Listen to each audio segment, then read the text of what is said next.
Olá, hoje eu quero falar com líderes sobre um dos maiores quebra-cabeça que enfrentam. Como é que pode ter tanta diferença de comportamentos, de valores, de expectativas entre pessoas que estão convivendo na mesma equipe e que acaba se transformando em uma fonte constante de atritos e mal-entendido? Bom, talvez estejamos querendo colocar todo mundo no mesmo barco, mas na prática a realidade é bem diferente. A resposta é que a maior parte do grupo está entre a faixa de 25 e 40 anos, e é claro que não estamos falando de um só grupo dentro desta faixa de 20 anos, mas o que temos são duas gerações com experiências de vida totalmente distintas, convivendo no mesmo ambiente. E entender isso é o primeiro passo para decifrar esse quebra-cabeça. Mas como é que pode ter tanta diferença de comportamento, de valores, de expectativas entre pessoas que na teoria fazem parte de uma faixa demográfica tão próxima? Eu quero mergulhar mais fundo com você nessa ideia. Primeiro, vamos analisar o pessoal mais velho dessa faixa, os millennials, que a gente também conhece como geração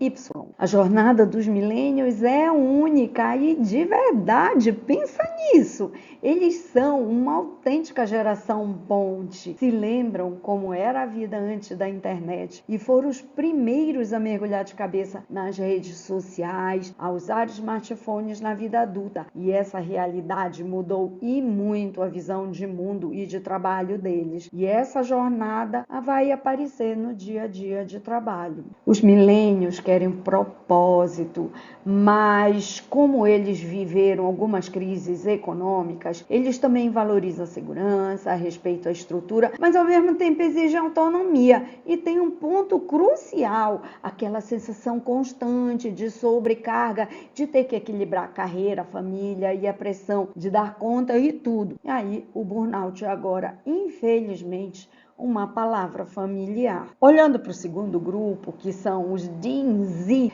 e olha, o ponto de partida é completamente outro. Falo da parcela mais velha da geração Z. Para eles, não existiu transição. Nasceram com a internet na palma da mão. O mundo sempre foi conectado. E tem mais, eles cresceram num cenário de instabilidade constante, crises financeiras, pandemia. Para eles, a incerteza não é uma coisa que acontece de vez em quando, é a regra do jogo. E claro que isso tudo vai moldar um profissional com cabeça diferente. Por causa disso, eles nunca olham para o emprego como uma promessa de estabilidade para a vida, como gerações mais antigas fizeram. E claro, isso reflete no que procuram. A prioridade máxima é a liberdade. Querem também flexibilidade e poderem ser autênticos. Eles não têm problema nenhum em questionar a hierarquia ou modelos tradicionais. Têm tolerância a zero para ambientes tóxicos e a saúde mental não é negociável. Se o trabalho não dá um sentido imediato, eles simplesmente vão à procura de outro. Agora que entendemos os dois perfis, vamos colocar eles lado a lado. O que é que realmente diferencia um do outro? E mais importante, o que é que surpreendentemente une esses dois grupos? Essa tabela aqui é ótima, ela ilustra perfeitamente os pontos de atrito. Olha para a visão de carreira dos milênios, que é sobre evolução e estabilidade, mas para a geração Z é sobre acumular experiências e ter flexibilidade. Em relação à autoridade, os millennials respeitam, mas questionam, mas a geração Z questiona diretamente. A visão de carreira de um millennial é tipo uma escada para subir, mas já para a geração Z a carreira é mais parecida com um portfólio de projetos, onde o que conta é mais a experiência do momento e a liberdade, muito mais do que ficar anos numa mesma empresa.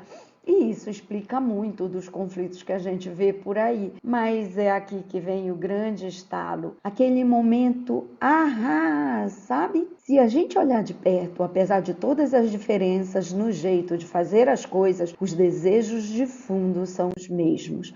Os dois grupos buscam propósito, autonomia, os dois querem ser ouvidos e, acima de tudo, os dois rejeitam modelos de liderança autoritários e essa semelhança toda nos leva ao ponto central desta análise. O problema talvez não seja exatamente o que a gente imaginava.